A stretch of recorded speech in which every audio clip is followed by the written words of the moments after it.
This topic may include some ableistic language due to how the subject of autism was discussed in the Middle Ages.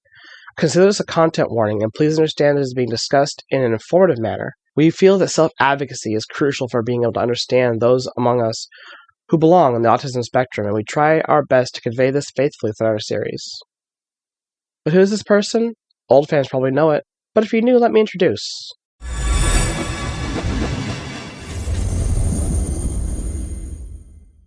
Daniel Danny Boy Campbell. Element Void. Zodiac Scorpio. November 9th. Blood type A. Danny is the youngest member of Sheila and Ashley's family of 10, and their only son. Having raised 7 children already before Danny was born, his parents figured out they knew what to expect, but from a very young age it was apparent that Danny was a different child than the Campbell's daughters in more ways than one. Being only 8 as of episode 2, where he's first introduced, he was quiet and wise, despite being a bit of a trickster with bouts of manic highs. Danny thrives in a set structure of rigid rules and precise instruction that can often be challenging to parents in the Middle Ages that, while usually doting and caring, were also prone to let their children play freely as young as 3. That often became difficult for Danny as he would play cruel tricks on Shane, despite the Riddell brother being many years older. See, in medieval Europe, what they referred to as the leper, the blind, the dumb, the deaf, the natural fool, the cripple, the lame, and the lunatic were a highly visible presence in everyday life. People could be born with a disability or were disabled by diseases such as leprosy or years of backbreaking work, like retailers until the 2020s. Attitudes to disability were mixed. People thought there was a punishment for sin or the result of being born under the hostile influence of the planet Saturn. Others believed that disabled people were closer to God, that they were suffering purgatory on Earth rather than after death, and would get to heaven sooner. As you can tell, most people's attitudes toward disability have changed greatly over the centuries, but problems with ableism do still exist in modern systems. It's difficult or expensive to diagnose autism, especially in places like the US, as it requires a lot of extensive testing, especially in adult patients.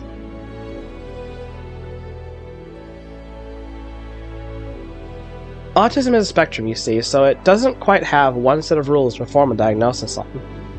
This is where we get certain outdated terms like Asperger's, named for Hans Asperger. Asperger was a German scientist in the 1940s who... Oh, hold on a second. Okay, so yeah, Austrian physician, and it was the 1940s Austria, guys. The history behind this is not good, and thankfully that's not the area of history I'm covering today. Let me just synopsize it here with saying that, by his own claims, Asperger was very much not a part of the political ideology at the time, though his work on autism was informed by an attitude at the time that saw the political structure trying to remove autistic people from society permanently. Asperger's as a diagnosis is no longer used because of its ties to an era of time where those with autism who were seen as capable were spared a horrible fate.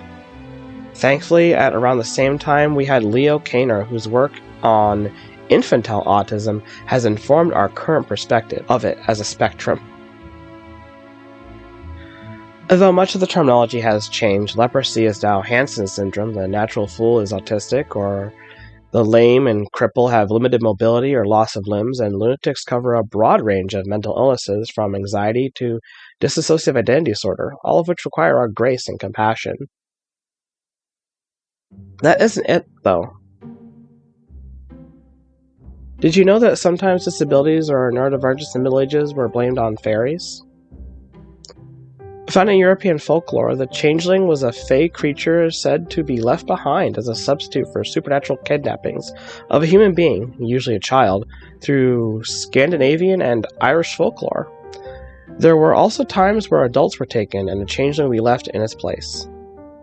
Some tales tell that a changeling was a being made of wood that was brought to life magically and made to resemble a real person. Like Pinocchio! Pinocchio was a changeling! Wow, okay. You know, now that I think of it, Pinocchio is also really autistic coded, isn't he? Huh, interesting. Okay, well, other times the changeling was a magical creature that was transformed into a human, usually blamed on fairies, trolls, demons, or nereids, but just about any magical creature can be blamed for leaving behind a changeling. Focusing on Irish myth, a changeling or a fairy child may appear sickly or small for their age. They might have a beard or long teeth. They might display intelligence far beyond their apparent years and possess uncanny insight. And see, that's where you get the link to autism. Those with autism spectrum disorder, ASD as the modern parlance, may often have difficulty understanding certain regular social cues like posture, maintaining eye contact, standing or sitting still, and may have several behavioral challenges. However, they also often display a keen intellect, sometimes in a very niche interest. It should be noted that those with ASD aren't lazy, unintelligent, or thoughtless. They simply have a different way of processing the world because of how their brains developed. And no, it isn't caused by vaccines or outside influences. Those many societal factors may agitate the symptoms of autism, such as trauma, sickness, or a disregard for how they take in the world around them. Please remember, this spectrum includes a broad range of conditions and characteristics, and if you or a family member believe you may be autistic, it's probably a good idea to look into the information available. However, I beg all of you to use information found at NIM or Autism Society. The World Health Organization also has a lot of good information on autism, but there are certain organizations that should be avoided, such as Autism Speaks, which has largely been panned by the autistic community for their lack of advocacy to individuals who are autistic. Now, jumping back into the folklore, why would the fairies, steal human children and replace them with their own? Well, a number of reasons. Either as a servant or an agent of malice, but more common belief is that, for some reason, human milk was believed to be a vital nourishment to the fae. And this meant that either a fairy would deposit their child in place to be fed by a human mother, or that the mother may be taken and replaced with a changeling in order to feed many fairy offspring. Still, in other legends and tales accounts that families would often turn their fairy child loose and return it to the wild. Oh, if only they'd known what we do now. Thankfully, Alden is ahead of its time in ways, so Daniel Campbell is well cared for by his friends and his family, even if he was sometimes regarded as the fool of the village. He was generally well liked by everyone except Shane, who only had a problem with how Daniel could out-trickster him with very little problem. Danny is hyper, inquisitive, if not a bit intrusive at times, but his favorite person ever was his sister Blair. I'll be talking about her soon, but Danny held his sister as someone who was always dependable and strong, able to take care for him when he really needed it. See, Danny knows and understands he isn't like other children in Alden, but many of the older adults appreciate his presence and his glib nature. Whether it's because he's still young or they really do think he's a changeling, it's hard to say. In most Irish myths, the discovery of a changeling is very formulaic. Usually they're discovered by a tailor while escaping through a window, often accompanied by the sound of music. Well, I guess we'll have to wait and see if Tim Rose, Alden's tailor, discovers anything unusual about Danny later in the story. But if you want to know for sure, you're going to have to like, subscribe, and ring my bell right now so you can follow along with the entire tale. In the Anglo-Scottish border region, it was believed that elves, or fairies, lived in elf hills, or fairy hills. Along with this belief in supernatural beings was the view that they could spirit away children and even adults and take them back to their world, or Elfheim. Often it was thought the baby would be snatched and replaced with a simulation of the baby, usually a male adult elf, to be suckled by the mother. The real baby would be treated well by the elves and would grow up to be one of them, whereas the changeling baby would be discontented and wearisome. Many herbs, salves, and seeds could be used for discovering the fairy folk and ward off their designs.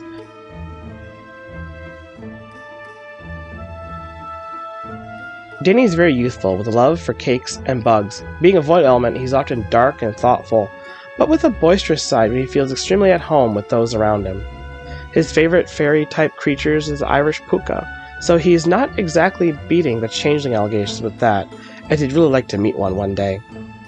I love Danny's inclusion as a character, not just for diversity's sake, but because he actually plays a critical role in their adult lives that you will never see coming.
Hooray! I'll chase off all the bad uns that ain't scared of old Puka then!